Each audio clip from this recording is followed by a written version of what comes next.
Welcome. This is Cop Talk Uncuffed with your host, Jax and Ritz. Join us as we discuss current police issues and work on building solid community relationships. We will have news, interviews, answer questions, and more. You don't have to have a badge to listen. We're here for everyone. Now, here are your hosts.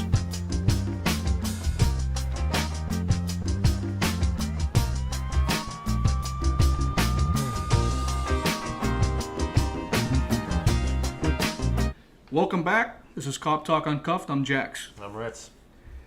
Tonight, special guest, Marty Desmond, candidate for Mahoning County Prosecutor. Marty, we appreciate you coming on the show. Hopefully, I think I can speak for me and Ritz that we're either going to help you win your election or we're going to make you lose your election. That's a lot of weight on our shoulders, man. Well, I hope you help me win the election. There you go. The campaign's going good, so. Good. Yeah, appreciate you guys having me on it. I really do. Give us a little bit of background of your experience and your history. Yeah. I guess the best thing to do is just to kind of talk about my upbringing to start. As some people may or may not know, I grew up on the north side of Youngstown. Grew up at a time when it was a pretty rough area of town. Surrounded constantly by gangs, by drugs, by violence. You name it. Pretty much experienced it as a young kid. In fact, some of my earliest memories involve seeing crime happen. I remember it was 1980. Actually, I was 7 years old, and a friend of mine, her name was Vicky Vaughn. Veronica Vaughn was her proper name. We all called her Vicky in the neighborhood. She was a high school track star at Ursuline, so she was kind of well known in the area. And so, being a little kid, you kind of look up to her, and when she'd be out jogging and running, doing all these things, and she'd see us playing in the park, she'd always stop and say hello to us. And I remember a couple of times she would be the steady quarterback in a game of football for us. And so, we all kind of looked up to her, and because, like I said, she was kind of the neighborhood hero. I remember it was Halloween night, and like most kids on Halloween, you go out, you go trick or treat and get your candy, and go to bed. And the following morning, I hear that she was shot and killed. Oh wow! And it happened right around the corner from where I live. And when you're a kid, you can't really process things like that. You don't really understand why it happened. All you know is that there's this person in your neighborhood that you like, that's very nice to you, and that you look up to, that's shot and killed. And so for every day that we had school, we would always walk or drive past where she was shot and killed. And so that kind of had an effect on me. And some other earliest memories, I remember one time someone knocked on our door. It seemed in the middle of the night to tell us that someone had been left basically for dead in our front yard, beaten pretty badly. We had our house broken into. We had cars stolen out of our house. We had a neighbor's house set on fire. I remember when we would have basketball practice and we'd run around. I had gone to St. Ed's. I remember being chased by gangs. I remember walking home from school and being offered drugs when I was 9 years old. And so growing up and experiencing that, it leaves you with this impression. And I knew that from a pretty early age I wanted to get involved in law enforcement. I wanted to make the streets safe. I didn't want our kids to grow up experiencing the things that I experienced. And so I got involved in law enforcement. I remember in grade school and high school reading books about it and things like that. My neighbors, or friends I should say, were saying things to me like, well, what are you reading books like that about? Shouldn't you be reading something about fantasies? Right. And I said, no, this is what I want to do. And so when I graduated from high school, I knew that I wanted to go into law enforcement, and so I studied for accounting. I knew that accounting was a good way to get into federal systems and things like that. So that's what I went into. And so, being a victim of, or talking about violent crime, and seeing this go on around me in 1997. This is shortly after my father had passed away. I was actually living in Cleveland, and I was working for the FBI. My mom was still living in the same house we grew up in, and I had been home for Christmas, Christmas was on Thursday, and so this is Sunday, and I'm getting ready to go back, and my mom had left with my brother. They had a wedding to go to that night, and I hear a knock at the door, and I thought it's my brother because they had just left, and so I went and answered the door, and a guy standing out there with guy standing there, and he says, "Oh, do you know where Carlotta is?" Well, Carlotta's a street that's right down the road from where we live, and I point where it is, and next thing I know is he pulls out a gun and he forces me back into the house and holds a gun to my head and tells me, don't think about running. I've got my boys outside and they've got guns and called them choppers, and don't even think about running. They'll mow you down. And he kept asking where the lady was who lives there. Where's that? We call her. I don't know if I can say something. Where's the no bitch FCC here. Okay. Yeah. Where's the bitch Uncuffed. that lives here? And I said, she doesn't live here anymore. Don't tell me. I know she lives here. I've been watching her because I know Sunday nights she takes out the garbage and the garbage is out, so I know she's home.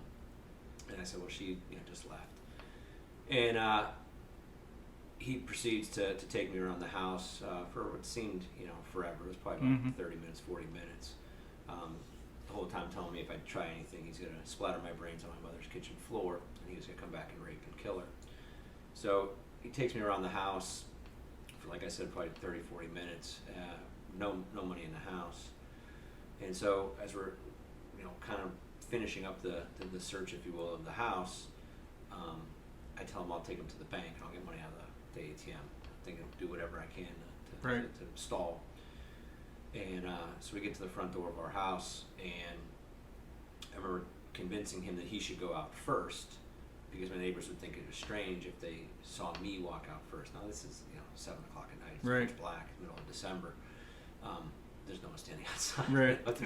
And so, good thinking, though. But I figured, okay, let me see what I can do. And sure enough, he turns his back and he's at the front door, and I kind of lay my forearm into his back and knock him down. And we had one of those older, like real thick wooden doors. It was an old house on the north side of Youngstown.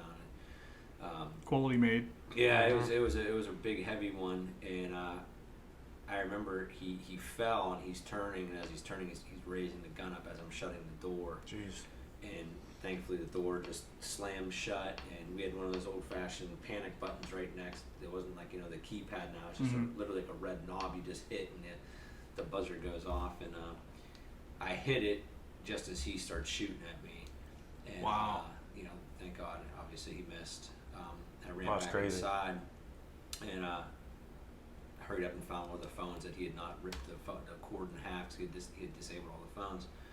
And I called YPD, called 911, and YPD, thank God, they arrived in probably 2 minutes. It was unbelievable response time. And when they got there, one of the guys comes up to the door, the other one goes to kind of the side of the house. We have a lot there, and I hear him say, "We got a live one over the radio." And the guy had been waiting in the side yard for me to come out. Oh wow! Because he disabled all the phones. Right. He was waiting to kill me. So they start chasing them. I start chasing them. Other cops start coming, and they start joining in the chase. And I kind of realized, well, the perpetrator has got a gun, and all the cops got guns, and they all know each other. And here I am in jeans and a dark shirt. No one knows who I am. I should probably hightail it back to my house and let the cops do what they do. And so I did, and they apprehended him. And as I was telling one of the uniformed officers at the scene about what happened, I said, that was really weird. He obviously was stalking my mother and looking for my mom. And I said, but he kept asking me if I had Tommy Hilfiger clothes. And one of the detectives turned around and said, what did you just say? And so I repeated it to him. And he said, he goes, this is our guy. I said, what are you talking about? He goes, oh yeah. He goes, this is a serial rapist. He's raped several women, committed a couple robberies in the past couple of weeks. We've had an extra detail out looking for him. Wow. And they brought him, and I went out to the car and I identified him. I had given an identification of what he was wearing and everything before. And I said, yeah, if you check his pockets, he'll have my chain and crucifix on him. He'll have a watch, and he'll have my deodorant. And they go into his pocket, and sure enough, they find the crucifix and the chain, the watch. And they said, well, there's no deodorant. One of the officers coming back to the scene said, oh, you mean this one? He threw it as we were chasing him. The Tommy Hilfiger rapist, Edward Palmer, the fourth, I believe he was. And so, being a victim of violent crime obviously, has its effects, as well as experiencing crime growing up. Whatever happened to him? You know, he was charged with the different rapes, the different robberies that he committed. I think there was like 30 in all. And I remember I had gone down to the prosecutor's office and said, listen, I want to be made aware of what's going on. I want to follow this thing. I got word from the victim witness people that they had cut a deal, and it was something where he was going to get like 20 years, but he was eligible to get out at like 15 or 16. I'm thinking, you know, that's ridiculous. I mean, this is a guy who raped how many women, committed how many robberies. Right. I mean, the things he did was just absolutely despicable. You've got DNA from those other rapes. You've got me. He's caught red-handed in my case. You know, why would you cut a deal with this guy for something like that? Right. It's just, I agree. You know, and so I went to sentencing, and I was in front of Judge Dirk, and it was shortly after he had taken the bench. And this is back in 1998 now, so it had been about a year for the case to resolve itself. And I remember I get up and I give my victim impact statement. And this at the time when Judge Durkin was in that small courtroom up on the 3rd floor. And one of the rape victims was there with her son, who was maybe only about 12 or 13 years old. And he was one of the ones that Palmer made watch while he raped his mom. Oh, wow.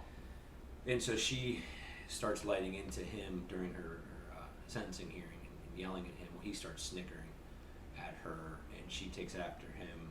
She takes off after the defendant.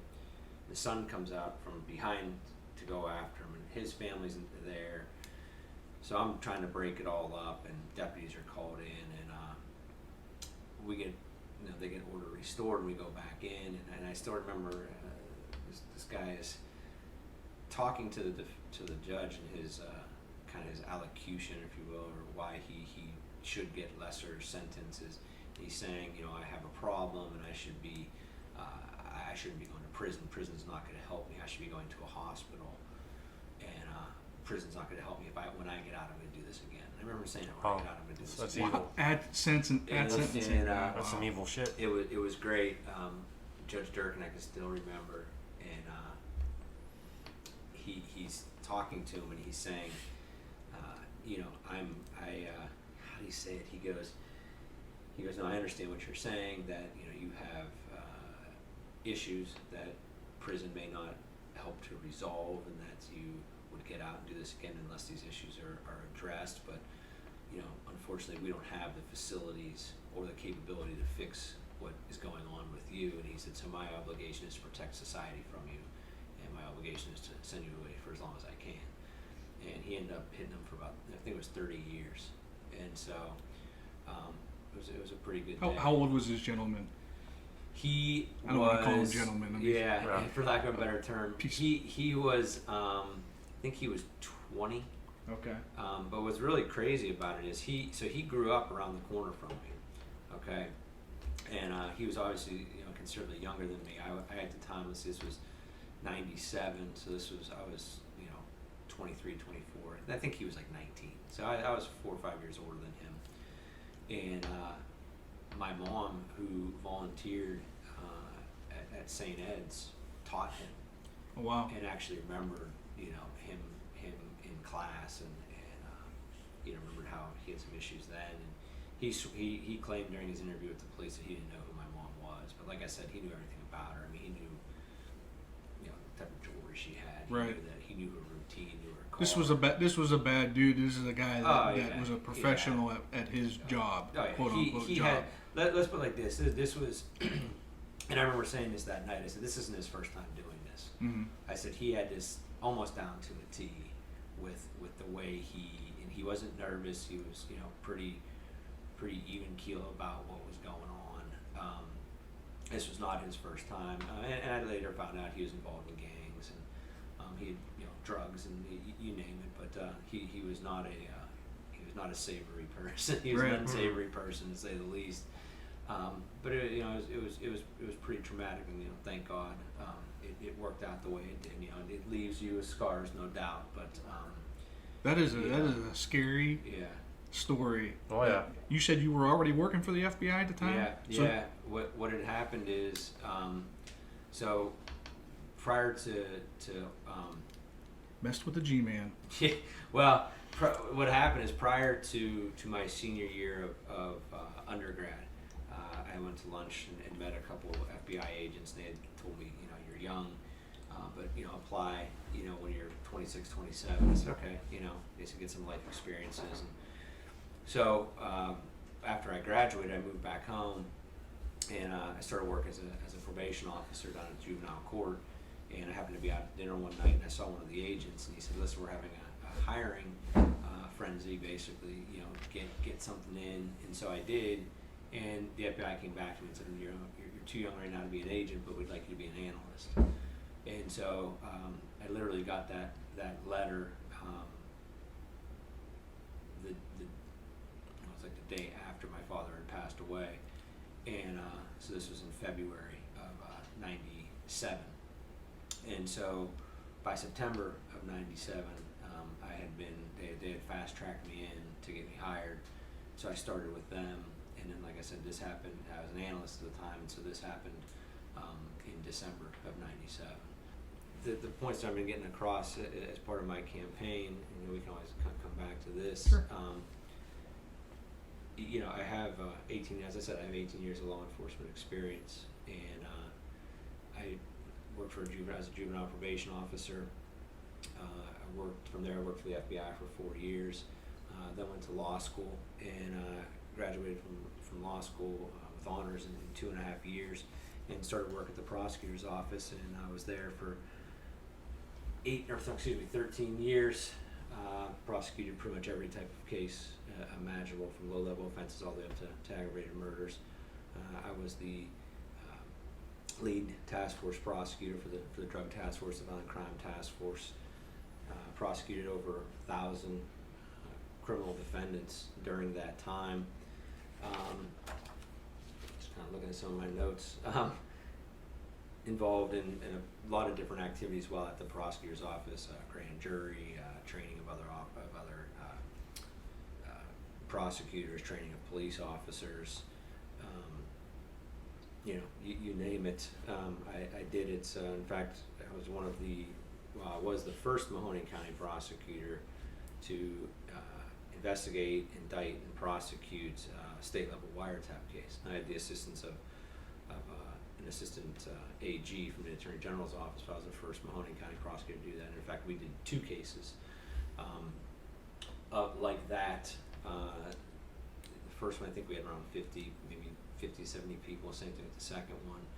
And we did this at a time when heroin was kind of the epidemic, and we took a unique approach where we not only went after the drug dealers, but we went after the drug users as well, and with the thought that if we can get the drug users into a treatment program, diversion program, whatever it is, get them on a straight and narrow, they'd be less likely to go back to a life of crime, and so they wouldn't be out there committing, the everyday things that people are more likely to experience, like, the purse snatching, the breaking into cars, the, things like that, the thefts, and then at the same time, we went after the drug dealers, the people who were bringing it into the communities, people putting it onto the streets, the people who really, really needed to get prosecuted, right, and get dealt with sternly. And so we did a really good job on those. In fact, we were recognized by the Ohio Attorney General, Mike DeWine at the time, with the Distinguished Law Enforcement Award, which a bunch of us went down to Columbus to receive. In addition to that, I prosecuted several criminal gangs, violent criminal gangs within the city of Youngstown, the Boss Boys, H Block, the Vic Boys. Same thing, same type of approach, I guess, where instead of going after one defendant or one criminal at a time, we were able to identify entire criminal organizations and gangs, and were able to root out those wrongdoers from the community, and we were giving the community and the streets back to people. Mm-hmm. We had tremendous success there. In fact, I remember one of our commissioners had contacted me and asked me to look into an area of town where this was going on, and I did, and within a short period of time, the task force put together a really good case that I was able to indict and prosecute. And I remember this commissioner saying, what a great job we did cleaning up an entire side of town, and we did. That work caught the attention of the FBI, and received a recognition award from them as well. I also received, myself and the task force officers also received an award from the Mahoning Valley Chiefs of Police for our work. So, it's wide range of cases and things like that. I don't know if you guys are aware or not. I prosecuted a 20-year-old cold case homicide involving the rape and murder of a young YSU student back in 1985. Just interesting. Was her last name Tenney? Yeah, Gina Okay. Tenney. Yeah. Okay. Just interesting. Yesterday, Okay. I had to do some research, and I came across that. So all right. So you worked on that. So what happened is Benny, the suspect, Benny Adams. Yeah. So what happened is at the time, this is in 2000 and I believe it was 2007. BCI kind of started a process where they were going to investigate cold cases, and if there was any DNA evidence that could be analyzed. And the detective on the case, Bill Blanchard, had always wanted this case solved, and so he contacted Joe DiMatteo, who is the crime lab officer on the case. And I mean, just all the credit really and truly goes to those two guys for the fantastic job they did. Joe was able to keep all of the evidence in pristine order in his own, I guess those guys have their own lockers, so to speak, where they can keep evidence. That's a long time to He kept this for 20 years, and they were able to submit it, and sure enough, they got a hit, and it came back to this Benny Adams, who had been a suspect the whole time. And so with that, he was indicted, and the case landed with me. And so, as you can imagine, all the pitfalls that go with prosecuting a case from 20 years ago, right. Tracking down, old witnesses, making sure you do have the evidence, making sure you have the reports, making sure the police officers are still alive. Some of the witnesses one of them had passed away, and so we were able to put it together, and eventually, we were able to convict him, and it caught the attention of the Investigative Discovery Network. And they reached out to Bill Blanchard, who was, like I said, the detective, and he gave them my name because I had worked on the case from pretty much from the beginning all the way through the appellate process with some of the other co-counsel on the case. And we were interviewed extensively, and then we were flown down to Atlanta to film the show is called Your Worst Nightmare. A Night Alone. It was we have a movie star. Yeah, I don't know about that. I do. I'm moving up here. I don't know about movie star, but sorry, go ahead, continue. No. But it was the best thing about that. That was pretty cool. Obviously, being on the show, but I still think for me to give people justice and closure. It was this poor family. I remember the parents. They were elderly, obviously, when this was going on, and you could see. I talked to Gina's stepsister, and she talked about just the change that happened in their father after this happened, and I can only imagine. It was seeing how tense they were. From the time we first contacted them to the first time I met with them, and seeing them in the courtroom every day for this trial. When the verdict finally came back, you could sense just a peacefulness within him, which to me was the best reward of all.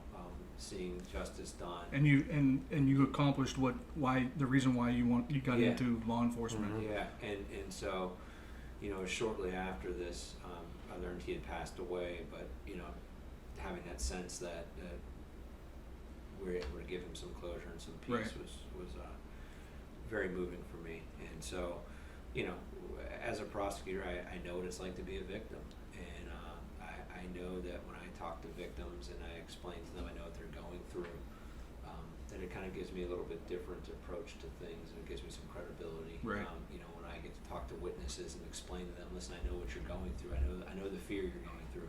You know, I grew up on those streets. I know what it's like. You know, you're able to gain trust that most prosecutors aren't able to gain, and so I think it's maybe very effective in that realm. You know, I also was fortunate enough to prosecute a case. It was called Operation Stolen Base. It was a case investigated by Canfield Police and the FBI, where again, you know, I have the luxury of prosecuting these cases. Just with the little mini bat. Yeah, but working with these guys and able to put the cases together, really a lot of credit goes to them. You know, when you get to tell an officer, okay, I need you to do A, B, and C, and then they go out and do A, B, C, and D, it makes your job a lot easier. Right. And so I have a lot of respect for the men and women in blue, and you know, that case, multi-million-dollar fraud case. I think at the time it was the largest domestic fraud case involving sports memorabilia. I think we had around 12, 15 different defendants who were prosecuted.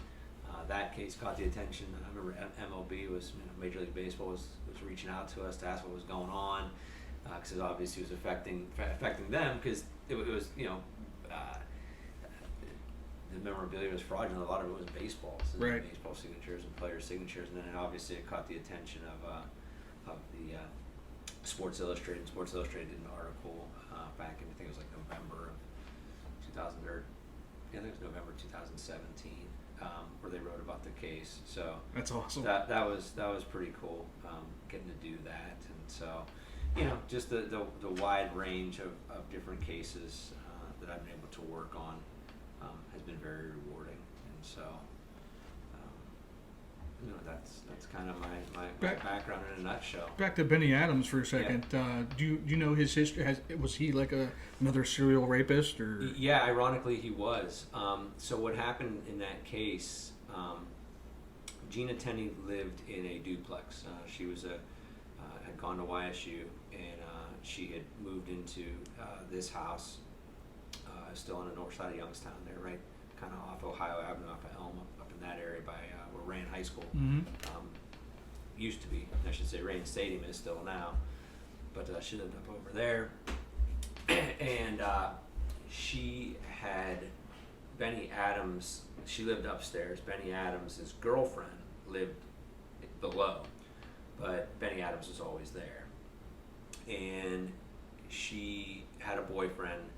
And so the boyfriend was there quite often, her friends were there quite often, and Benny Adams, you know, she would see him kind of staring at her, and he would make comments, you know, hitting on her, if you will, and he found out that the boyfriend and her broke up, and a couple of days after Christmas, I think it was maybe the day after Christmas, excuse me, my memory's not exactly correct. We won't hold you to it. Yeah, I prosecuted the case in 2008, but she heard someone try to break into her house, and she called the police, and they arrived, and the person left, and it was always thought that it was Benny Adams, and the person who actually had that burglary was Detective Blanchard. Oh wow! And so, there was just nothing really to say it was him. Right. You know, there was footprints that led out through the house, but they really couldn't track where it had gone. So she had people stay with her for a couple nights, and then on this particular night, she was going to go to her friend's house. And so she had just hung up with her mom, and had told her mom that she was going to be staying at her friend's house that night because someone else couldn't come over, and whatever it was, she was going to go there. And she hung up on the phone. Well, mother never heard from her again. And so the following morning, a trapper along the Mahoning River saw her floating in the Mahoning River, and wow. contacted the police. So when they go back to the house to try to find out what's going on, they end up talking to Benny Adams. They find on him her identification. They do a search of the downstairs apartment. They found pot holders that had looked like red pubic hairs on them. He had her ID. Her car was there. They opened up the car, in the trunk they found cords and things like that, and they also found other jewelry. Well, they were able to link Benny Adams to a rape of another woman about, probably a couple months before that, where he did not kill her, but he held her for, I think it was like about a day or two. And that woman was able to identify him and Sammy Smith as the individuals that had raped her, kidnapped her and raped her. And it was a situation where they rear-ended her, I believe it was on Glenwood Avenue. And when she stopped, they grabbed her and they took her to a house. And they did just really deplorable things. Stuff that's just turned your stomach. But this poor woman survived, and they let her go. And so the prosecutor at the time did not want to go forward with the Gina Tenney case and went forward on this other victim. And Adams got convicted, and really no one ever thought he was going to get out. He had a lengthy history. I think he was on probation at the time, or parole maybe even. So no one ever thought he was going to get out. And sure enough, he did. And it was really just by happenstance that Detective Blanchard was driving one day and he saw Benny Adams outside. I think he was cutting his grass. Jeez. And he kind of he almost wrecked the car. And, right. And so he's asked, he goes back and he finds out, how did this guy get out? And sure enough, he'd been out for like a year or so. And, just perfect timing. He sees him, and then at the time, BCI starts to agree to do some cool cases. Right. And so, it was just good timing. So what happened to him then? How long did he get? Well, Benny Adams, ironically, he was convicted. He was sentenced to death, and the Ohio Supreme Court affirmed the convictions, but they reversed the death finding, the capital specification, because what had happened is, for an aggravated robbery, during the course of a rape, aggravated robbery, aggravated burglary, kidnapping. Well, that's the same as the death specifications, that he caused the death of Gina Tenney while committing one of those. Because 20 years had passed, the statute of limitations for those underlying offenses had expired, but there was no statute of limitations on the aggravated murder, and so the defense actually moved to dismiss all of the death specs, moved to dismiss the aggravated murder to make it a murder. And so I found case law that said, no, you can still use those as an element of the aggravated murder. They just can't be their own separate crime. And so I had some good case law that supported that, and the judge ruled in my favor. The problem was that when it came to trial, there was not a separate verdict form for aggravated robbery, rape, aggravated burglary, kidnapping. And so when the jury returned a verdict in favor of death, the Supreme Court said, well, we don't know which of the aggravated circumstances they found. So they vacated that, and we had to go back for resentencing, and he was sentenced at the time. The maximum sentence for an aggravated murder was only 20 years. Wow. And so he got 20 years. He's done, he's going on, he was arrested, I believe it was 2007, so he's got 13 years in. I don't know quite if he's still alive or not. Yeah. He was an older guy, but I could say it was a good job to everybody involved, and do it. Do you know if that cold case unit is still? Well, it's they still will take, because with the advances in DNA, they will still take cases. I don't know if it was necessarily a cold case unit, so to speak, or if they just my understanding of it is that they came to all the local departments and said, we have these capabilities now, and so if you have a case that fits our criteria, we will analyze the DNA. And like I said, God bless Joe DiMatteo, rest in peace. He passed away a couple of years ago, as did Bill Blanchard. They kept at it. They kept at it, for 20 years. It's just truly, you get those cases that just stick with you, and that one did. So yeah, it was nice to deliver justice. Yeah, absolutely, and that's a hell of a story. Yeah. Kudos. It's more than I've ever done. Same. No, don't say that. Listen, you guys. There's, the older I get, the more I realize there's so many heroes in this world that it's beyond just the cops and firemen and EMS and doctors and just stuff like that. everyday people. Really and truly. If you're a good parent, as far as I'm concerned, you're a hero. It really and truly. Nowadays with Need more of those these so days. much going on, teachers with some of the things that they have to deal with. There's so many people who should be honored more than they are, and so I think some people say, oh well, hero, that word's thrown around too lately. I don't think so. Right. I really don't. You guys put your belts on, your badges, your guns, and I tell you what, anyone whose job carries with it a chance that they're not going to return at home at night is somebody who should be respected. I know cops are coming under a lot of scrutiny right now, but I really don't believe that you can blame an entire class of police officers, hundreds of thousands of you, because of the really stupid and asinine acts of a couple. I really believe that, and I've told a lot of people that I know, and and I asked him, and I actually said this to a reporter following one of these panel hearings. I said, let me ask you a question. Who do you think hates bad cops the most? And he just kind of looked at me, and I said, you want to know who hates bad cops the most? Good cops. We've talked about it on the show. Yeah, we've said that before. And he kind of took a step back, and he goes, I never really thought about that. I said, first of all, cops have an extremely dangerous job to begin with. They're under scrutiny all the time. I said, then you get some asshole who goes out and literally breaks the law wearing a badge. I said, that makes them all look bad, and it makes the target even bigger on their backs. Right. You think Agreed. they want that? Absolutely Right. not.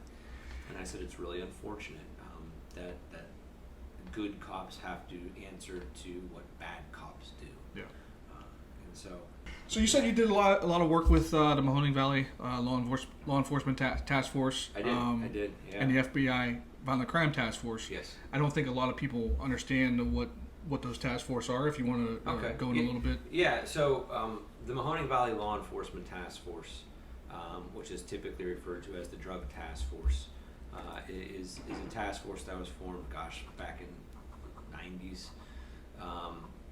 and they are primarily tasked with disrupting and dismantling drug trafficking organizations. And so, in other words, their job is to go after the drug dealers, the people bringing drugs into our community, the people putting it onto our streets, into our children's hands, and they're to disrupt that as they can. And so their focus primarily is on drugs and drug traffickers. The Violent Crime Task Force, or the Weed and Seed, or the FBI Violent Crime Task Force, whatever you want to call it, for a very long time, they primarily did a lot of the execution of warrants and fugitive arrests and things like that. And then this would have been probably around 2010,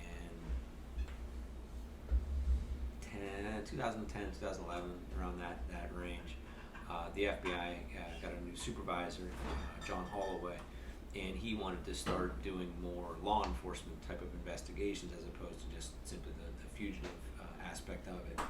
And he wanted to focus on some short-term gang type investigations as opposed to the longer-term ones that the federal government usually gets involved in, because we had seen a spike in gang activity in different parts of the community. And so we did that. I trained the officers and showed them, explained to them what the law required and what we needed. I went and visited with the gang unit up at Akron, as well as the prosecutors up in Akron to handle those types of cases, to get some training from them because they had some experience in it. And from there, we kind of launched into our investigations, and we were extremely successful. And in fact, I humbly boast that I prosecuted more gang cases than any other prosecutor in Mahoning County, and it's the truth. Those guys did. Males and females on that unit did a fantastic job putting together these cases. And what was great about working at the task force is as opposed to just maybe a general division prosecutor. I got to work with the case from the inception of the investigation, and so I had input. I knew the case backward and forward, and so I knew that when I was presenting a case that we had sufficient evidence, we had admissible evidence, we had strong evidence, and we would be able to convict these individuals.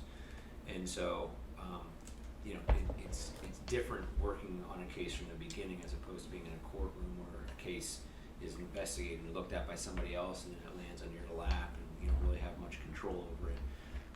So that was kind of a blessing being able to do that. Yeah. I really enjoyed it. Yeah, just from the little bit that I've been around those guys while they're doing their thing. I mean, they bust their ass And they're very good. on taking care of those issues. Mm-hmm.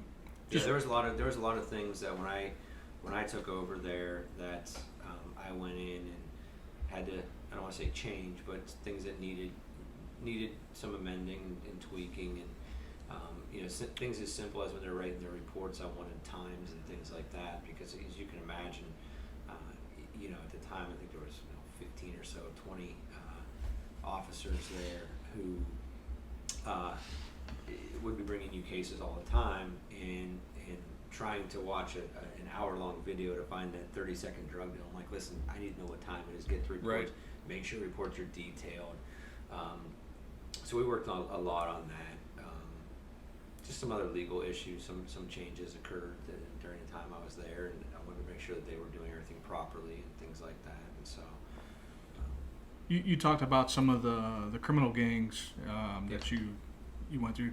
Can you dive into any of those a little bit? Or? Yeah, absolutely. So, and specifically, do you think, like, when you make an impact, like, actually when you take out an organization or a gang, does that make an impact, or is it just you're beating your head again? Does one pop up? No, I think that it has a bigger impact than simply the taking one person at a time and prosecuting one criminal at a time. Mainly because as a gang or a drug trafficking organization, if you will, depending on what they fancy themselves as doing, the longer they can operate without being held accountable, the more powerful they become.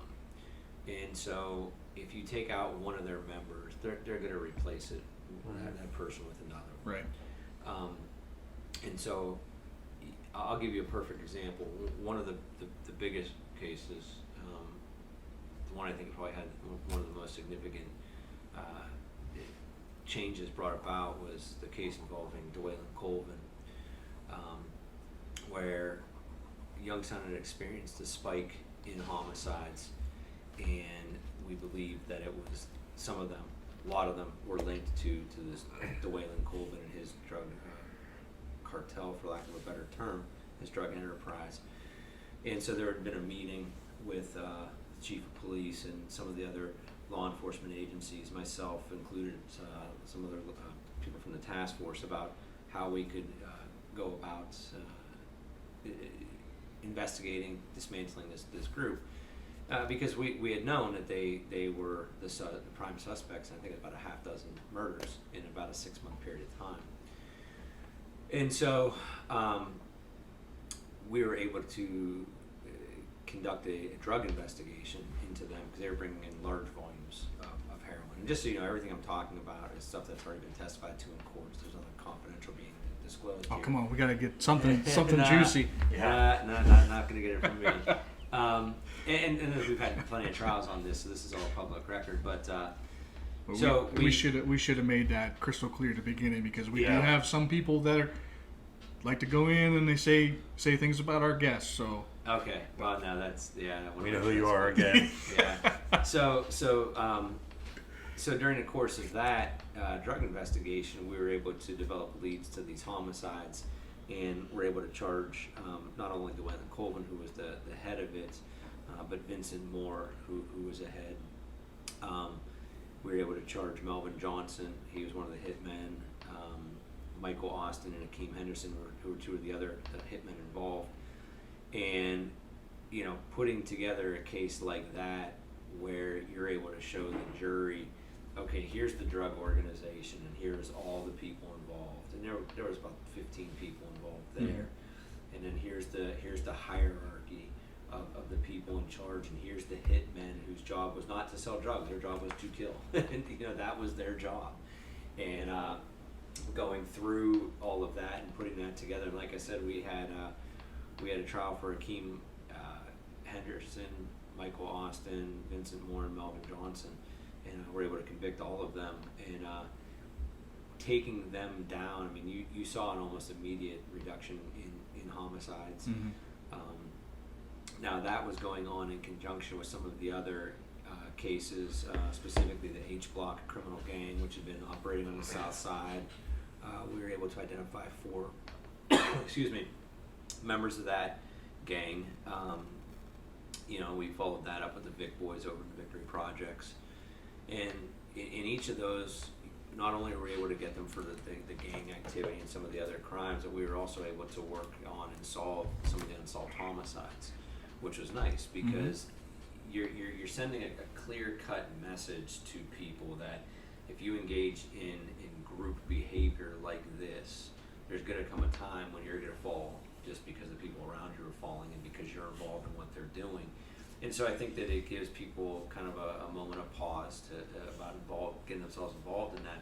But at the same time, if you're keeping a focus on that criminal gang, it's also keeping some of those cold cases, the homicides that hadn't been solved, alive, so to speak. And so, that sends a message as well. You're not just going to be able to go out and kill at will and not be held accountable for it. We're going to hold you accountable for it. And so it was we had a lot of success with those, and I do think there was a marked difference, because you would get citizens calls, and I did get citizen calls saying, thank you very much, it is different. As I said, that one commissioner who said, you did a fantastic job. It's like these bad guys were never here. Right. So, it's good, and then you can use those types of cases then for other types of investigations and prosecutions, like we did with the sports memorabilia case, using the state level RICO case, where I used that quite a bit, and that is pretty effective because, again, you're not just going after one bad guy at a time. You're able to dismantle entire networks of bad guys. Right. Might take a little bit longer, but it's a lot more complex. It takes a little bit more time, but I think in the end they're well worth it. They're well worth it. One of the cases that we did, it was not necessarily a drug organization or a gang. There was a shooting over on Winona. And basically what had happened is there was a group of individuals, younger kids. I mean, these are kids, as it is most of the time. Right. Young kids getting involved in things. And they, there's a group of kids at a house, and there's another group of kids who were playing basketball down over there, right off of Glenwood Avenue, or right on Glenwood Avenue, I should say. And there had been a beef going between the two of them. A fight had happened at a party the night before, and the group that were playing basketball came to the house. They were going to fight, and when they got to the house, they realized that they were severely outnumbered, and so they start backing away from the house. Well, the people in the house see they had come, and they start to pursue, and of course, there's words going back and forth. Well, the people at the house then charged after the guys who had been coming from the basketball court. They got to the basketball court, one of them fired off shots, and as unluck would have it, I guess, one of them hit a kid right in the chest, and he basically died right there. And then a group at the house returned fire, and all of this was caught on video because there were 2 of the females who were present who were videotaping it. And so we were able to identify everyone who was involved from these videos. And I had the idea, and I said, why are we only going to charge the people who shot? Why are we not charging every single person involved here? I said, this is a riot. This is all of these people were out there for the simple purpose of they were going to commit violent acts. The group that came were there to fight. The group that was pursued was there to fight. And so all of this was, everyone here can be charged with a riot, and as a approximate result of the riot, somebody died, so you can charge with manslaughter. And I said, so we should be looking at manslaughter charges for everyone as well. It's an interesting way to look at it. And so we did some research and found some good case law that supported that position. And despite there being some pushback from certain individuals within the court system, mainly the defense attorneys who complained that, why are you doing this? This isn't how we do things. People don't like change. No, and they don't like an aggressive prosecutor. So, we were able to. We charged the case, and it was extremely successful. And everyone there was charged. And let's see. Let's go with the heroin epidemic. What's your thoughts on that? You don't hear a lot about that right now. No, that's taking the back seat. Do you think it's still a big problem in the area? I do, and in fact, when I first started the drug task force in 2009, cocaine was still the big thing, crack cocaine, and pretty soon, you read the police reports. I read police reports every day that were coming through, and you kind of started seeing the trend toward heroin. And I would interview.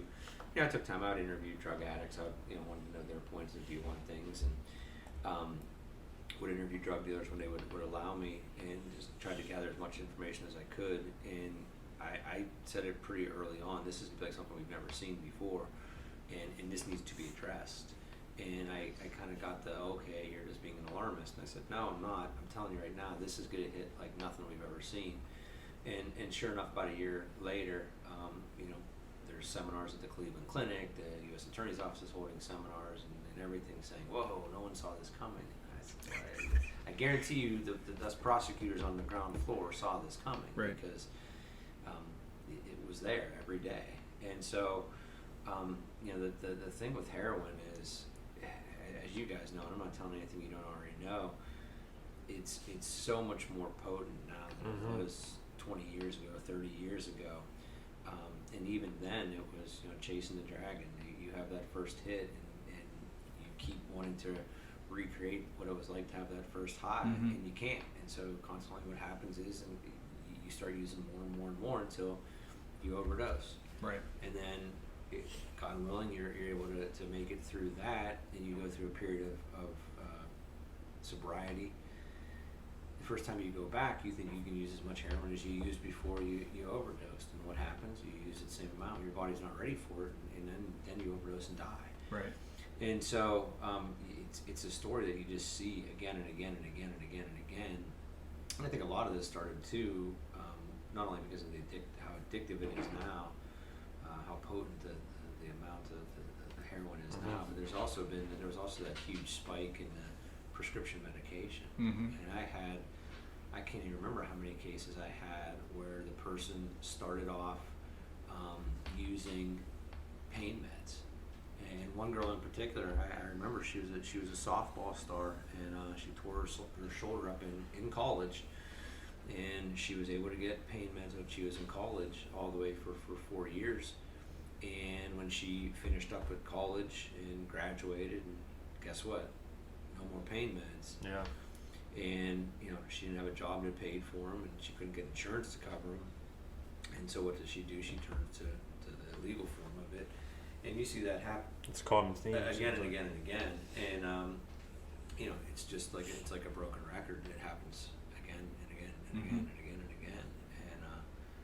And, I think that, obviously, someone had asked me, well, you think that we should be locking up drug addicts? I said, no, I don't. I don't think that. I think that I would much rather see a drug addict get treatment and have their addiction cured, if you will. I don't know if that's the right word, but addressed to the point where they can become a law-abiding citizen, because it makes my job easier, it makes our community much better, and it gives us time to go after the people who are really need to be addressed. There's good people who commit bad acts, and there's bad people. Right. And the bad people who commit bad acts are the ones that prosecutors should be focusing on, not the good people who commit a bad act. Now, granted, good person goes out and murders somebody, that has to be handled properly.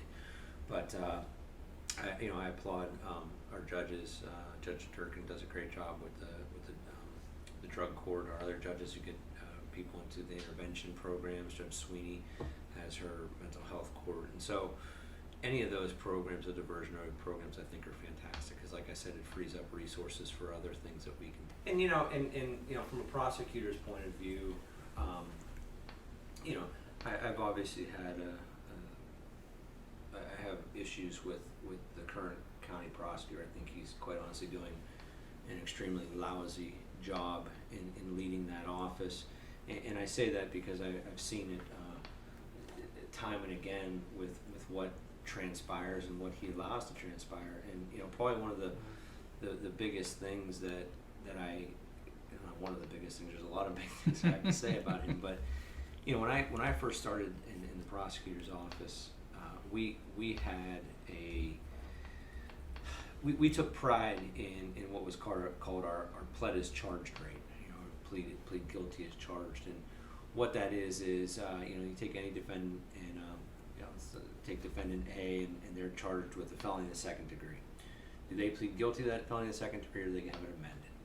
And if they plead guilty as charged, then that goes as a stat for pleading guilty as charged. If it's amended, whether it's reduced to F3 misdemeanor, what have you, then it goes into the amended column. Same thing if a person has 5 or 6 charges. Do they plead guilty as charged to each of those, or are there ones dismissed, and so on and so forth? Well, back when I started, like I said, I interned there in 2003, but when I started in 2004, our pled as charged rate was 95.5%, basically 96%. Okay, so any given 100 defendants, 95, 96 of them were pleading guilty as charged, and we were holding people. That's pretty good. Yeah, we were holding people accountable. We were going to trial a lot. I mean, we had, I think in that year, we had 20-some trials, approximately 20 trials the following year. We had 25 trials that year. Okay, that was when we only had one prosecutor per courtroom and one prosecutor on violence against women and children. So now there's double that. There's double, triple the number of criminal prosecutors in that office. And so we had this pride. And now you look at that office, and I put together a chart based upon the statistics from the Ohio Supreme Court. And the last year that they had was 2007. Well, that number in 2007, that pled as charged rate, that plummeted all the way down to 63%. So you go from having 96% of the defendants pleading guilty as charged to 63%. What does that tell you? Right. Well, they're failing. And what was the time frame too? That was from 2004 to 2017. Okay. And what I also noticed during that time is that the number of cases being dismissed, we went from having around 30 and 60 a year, to upwards around 160, 170 cases. And so now you're looking at number of cases being dismissed during that same period as doubling and tripling in some year, every year. And if you look at that number, that's 500, 600, 700 people, defendants, a year who are not being held accountable. What do you think the reason is for that? Well, there's really only one of two explanations. Number one, they are either overcharging defendants, which is problematic and shouldn't be done, okay, for a variety of reasons, which we can address later, but that's the first thing. They either are overcharging defendants, or they are simply cutting deals that should not be cut. And in either way, whether it's incompetence or corruption, it's up. They can take their pick. But the fact is, it should not be happening. When it goes from when it's plummeting 30 percentage points, right, there's something wrong. And so that was as of 2017. That was the last year that the Ohio Supreme Court had reported it. They have not yet updated or published it for 18 and 19. And so what I did is I went down to the court and I pulled the numbers from the court that they used to formulate these, and figuring, okay, I'm going to give them the benefit of the doubt. Maybe they didn't about face once they learned how truly deplorable their numbers are. And what happened is it's actually gotten worse. In 2019, that pled as charged rate dropped to 57%. Oh, wow. So now, in 2 years, it went from 63% to 52%. For the first half of 2020, it's dropped to 53%. Okay, and the same thing with the dismissals. The dismissals again are doubling from what they were way back when. And so when you take into account the number of cases that are being amended and the number of cases that are being dismissed, it's less than 50% of the defendants that are being held accountable for what they've done. And so that is a problem, and it's showing. It's showing in our streets. You know, Right. Murders for this year are already what they were at for last year and the year before, and we're not even. I mean, it's what, August now, Right. and we were basically in quarantine for several months. So Right. imagine if we had not been in quarantine, those numbers would be off the charts. Okay. In addition to that, there was a report that came out. It was in February and March of this year, and it was an organization that tracks crime statistics. And the Vindicator did a nice article on it, and this organization was tracking the number of multiple shootings that took place. So not just multiple homicides, but multiple shootings, people going in, 2-3 people getting shot at a time, what have you. City of Youngstown, okay, was there 65,000 people live in the city of Youngstown? The city of Youngstown ranked number 1 in the state of Ohio for multiple shootings. Not the rate, the actual number of multiple shootings in the city of Youngstown. Right. We're number 1. So we had more than Cincinnati, Cleveland. Yep. I mean, think about Cleveland's how big, 1 million Right. people. Right. I think it was, Summit, or Akron, I should say. Mm-hmm. Little Youngstown. Columbus. Yeah, Illinois. Little Youngstown was number 1. And that is just something that is just simply not acceptable.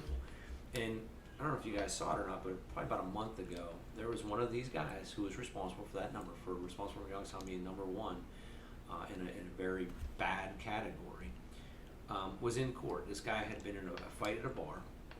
Of course, no one fights anymore, so he goes out to the car, he gets his gun, and he goes back in and he shoots the place up, shoots at multiple people. There were multiple counts of felonious assault. There's the shooting into the establishment. There's weapons charges. There's all kinds of things. There's firearm specifications. The guy was facing 40, 50 years in prison. Well, the article was about this guy pleading guilty and being sentenced. And he pled guilty to a single count of obstruction of justice and a 1-year firearm spec. They dismissed all of the violent crimes, all of them. Wow. And he was sentenced to 18 months, and he'd already done 6. And when the court asked the prosecutor, he said, why are you doing this? The prosecutor's excuse was, well, we tried to subpoena the witnesses, and they didn't want to come in, and when we would call them on the phone, they would hang up on us, so we really couldn't prosecute. The prosecutor had enough trials to know, and you guys know this. Mm-hmm. Victims, the majority of the time, don't want to be involved.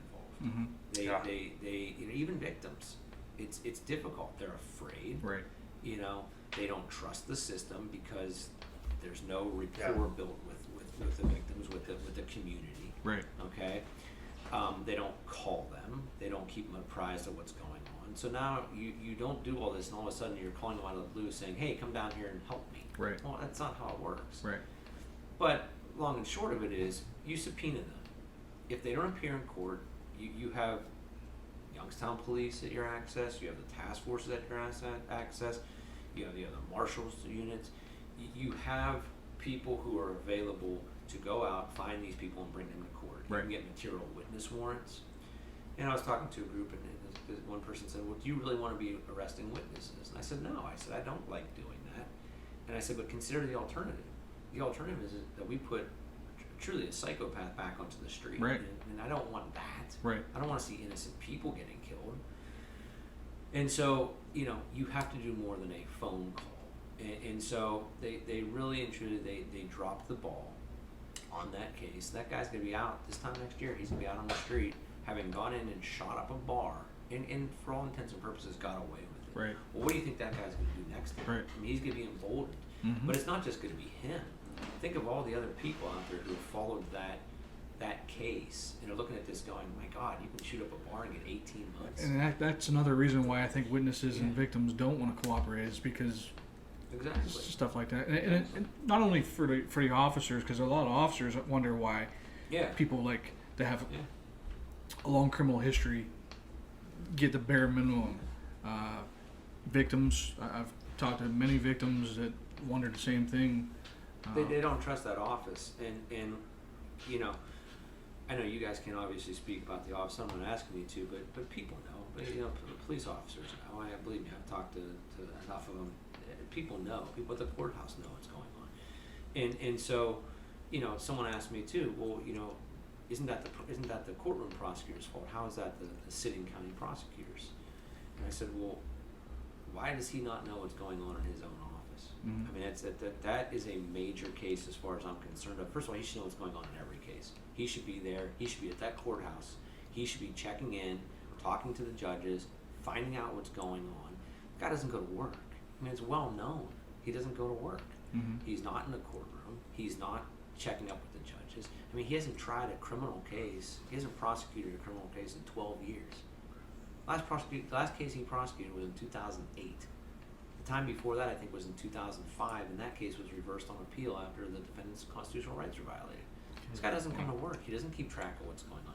These numbers show it. He should be watching these numbers and seeing, holy crap, what the heck is going on with my office, that these numbers are continuing to get worse and worse and worse and worse. He signs every affidavit or every indictment, so he should know. And so I'm not going to blame a courtroom prosecutor who's not been trained properly. Mm-hmm. that it's his fault. This is the people at the top. This is their responsibility. It's their job to train. Yeah, the buck these stops people. with the boss, right? Yeah, and so, you know, I was asked this question too at an endorsement hearing. They said, well, are you going to go in and are you going to fire every single person in that office? And I said, no. Why would I do that? And they said, well, clearly there's problems at that office, and the only way to correct it is to get rid of all of those people.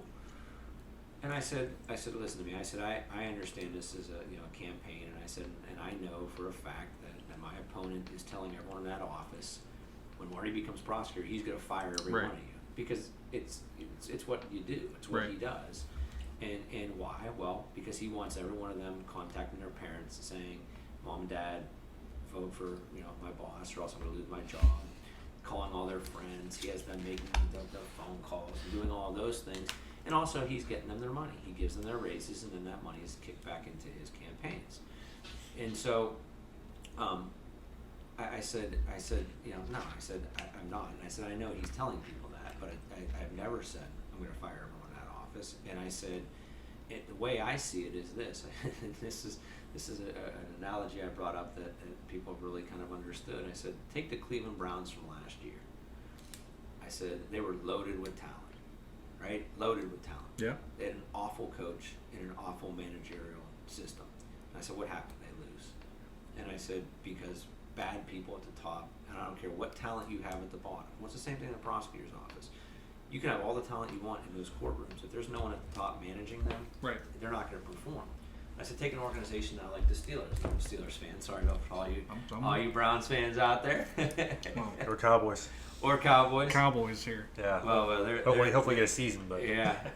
But I said, look at the Steelers. I said, year in and year out. I said, they are winning. They're in the hunt for the playoffs and the hunt for Super Bowls, winning Super Bowls. I said, you look at last year's team.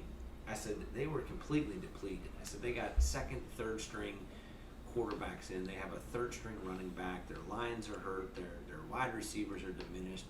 And I said, and yet they were in a position where they needed to win one of their last 3 games to make the playoffs. And I said, why? I said, because they got a great coach. They got a great system set up. And I said, that's the difference. And I said, there's no leadership in that office. Time and again, he fails. He Yep. doesn't hold people accountable when they make mistakes. He doesn't go to court. He doesn't know what's going on. The guy doesn't go to work. He doesn't want to do the job anymore. He just doesn't want me to do the job. And it's time for him to go. Yeah, not knowing anybody down there, I think that's a scare tactic that somebody would use. Why would you fire every single person down there unless you want to hire your friends? Listen, how do you fire 40 lawyers and replace 40 lawyers? Right. There's not 40 lawyers who go crazy. to work down there. Like you said, it could be lack of training. And there's some decent people in that office who are and what's really sad is I saw how they performed when I was there, and watched how I thought they could progress, and then watching now how they've just fallen off. Just a lot of the things going on. I mean, there's been multiple cases. There was just a murder case, I think it was 2 years, a year and a half ago. They withheld evidence that should have been turned over, and it would involved a witness changing her story, and it was not discovered until trial that the witness had changed their story and given a new version of events to the prosecutor. The prosecutor never disclosed it to the defense, and the judge, as a sanction, instructed the jury, struck the witness's entire testimony, and instructed the jury to completely disregard it. And there was a murderer who was found not guilty. The guy who was accused of murder was found not guilty, and that's pretty serious. You know, when you are withholding evidence repeatedly from cases, and it is resulting in people being acquitted. Right. I'm sorry, but there's some heads that need to roll when that happens. You can't have that. It's bad for law enforcement. It's bad for the prosecutor's office. It's bad for the victims, and it's unfortunate, but it is a reoccurring theme in that office, and it needs to stop. You want to go with? Yeah, go ahead there. All right, let's see. It's, What do you got there, Ritz? I guess my question would be, how would a Marty Desmond term differ from a Paul Gaines term? You've kind of talked about it. You're kind of speaking about it, I guess, just to wrap it up. Well, what I would do, number one, is I would be at work, just like I was when I was a prosecutor. I worked every day, Monday through Sunday. Police officers, not just task You're a force workaholic. officer. Yeah, not just task force officers, but every officer that I knew had my cell phone number. I thought 10-day stretch was a lot for me. Where I would get calls. I remember getting a call on a Friday night about one of my witnesses who was shot, and I was on my way down to the hospital because we had developed such a good rapport with this guy that he actually called the officer on the case before calling an ambulance to come get him, and so. I was always there. I was always accessible, and so the first thing that's going to be different between myself and Paul Gaines is I'm actually going to go to work, and I'm not just going to be there in an empty suit, just kind of sitting around. I'm going to be in the courtrooms. I'm going to be watching what's going on. I intend on taking cases to trial. I intend on prosecuting the task force cases. I have a passion for those cases, and I would really like to take that entire docket myself as prosecutor and prosecute those cases. So I will be there, number one, and I will work. That will be a striking difference. Number two, I'm going to make sure that I have the best trained prosecutors in the state and the country if I can. I'm going to make sure that they know the ins and outs, not just in the courtroom, but in the law. I'm going to make sure that they treat people with dignity, that they treat people with respect, especially our crime victims, okay? Too many times I've heard of cases being dismissed and victims not being made aware of it. One case, they dismissed murder cases, murder charges against a female. That was in the Shannon Graves case. And they let her out, never told the family. The family had to hear about it on Facebook, that someone who's charged with murdering their sister, their daughter, got a deal and was released. They end up having to file grievances. The AG's office has to come in. One of the things that they did is they immediately realized that the person at the Mahoning County Prosecutor's office cut a deal with lied. And so they revoked the plea agreement. And so that's not going to happen. Victims will be made aware of everything that goes on. I will ask for their input. I will want their input. I will want their approval. Am I going to make them happy every single time? I hope so, but I don't think I will be able to. No one will be able to. But I'm going to do everything I can to make sure that they're apprised of it and they understand why I'm doing what I'm doing. So in addition to the officer, my prosecutors being trained, I'm going to be in the community. Okay, I'm not just going to wait for something like what happened in up there in Minnesota to happen here.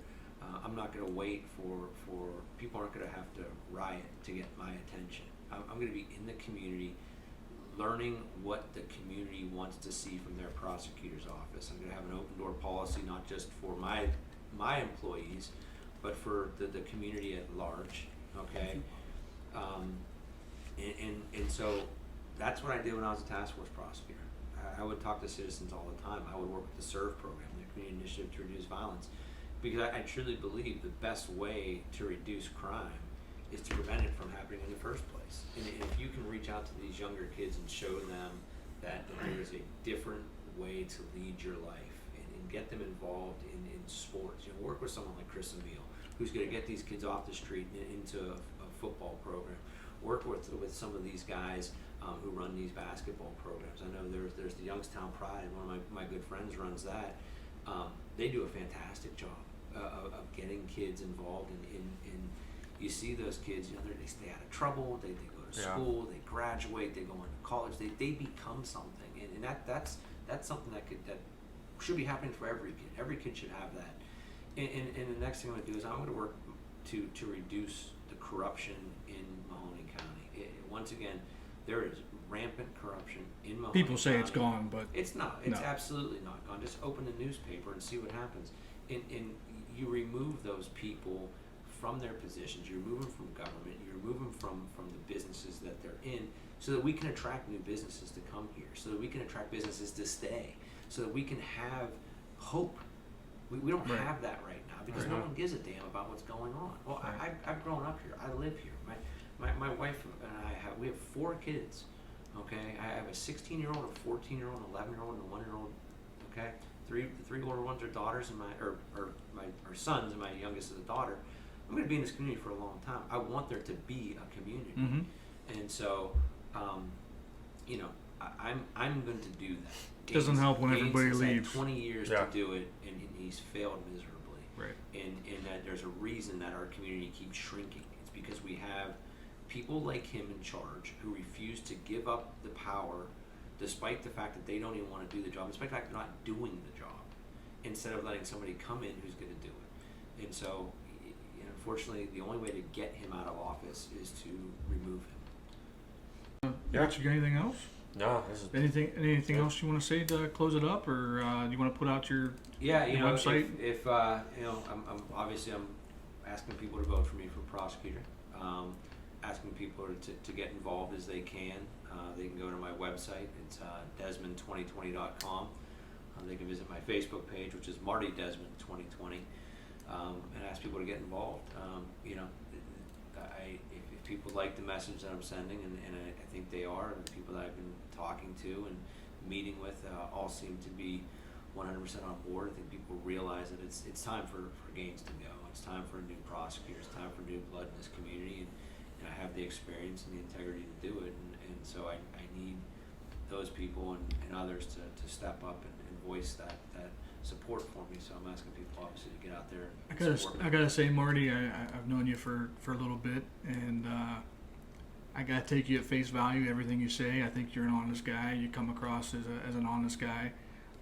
I know you're family oriented, and you do a lot coaching and stuff like that. Oh, yeah. Is the wife behind you in this? Oh yeah. All right. She doesn't mind the 7 days a week. No, like I said before, I'm a workaholic, so I work a lot to begin with, and I'm not someone who can stay at home and let the grass grow underneath my feet. I like to be out there doing things, and so obviously it's tough with 4 kids and one of them being 1 year old, but the 2 older boys are pretty self-sufficient. The oldest is driving now, so he can, they're in football now, so he's able to take him and his younger brother to football every day. And my middle one, they just started football. One of our neighbors, a good friend, takes him every day. So, we have a lot of strong family network. My mom, my brother help out a lot. So it's not easy running around and having a lot of this stuff going on, but we make do, and she knows how I feel about our community, and she knows how I feel about prosecution, and she lives here too, and so she wants to see a safe community. She wants to see an honest prosecutor. She wants to see a prosecutor who's going to go to work and do his job, and she knows I'll do all those things. And so, Well, I know for me, Rich, that I think you do a hell of a job.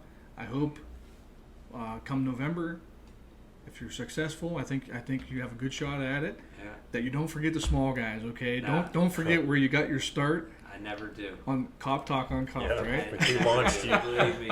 And believe me, as I've said how many times tonight about the cases, I thank the police officers for the work they do. And if you go back and look at any interview of mine from a trial, I'm always thanking the victims and the witnesses who and the jury and the judge and the police officers.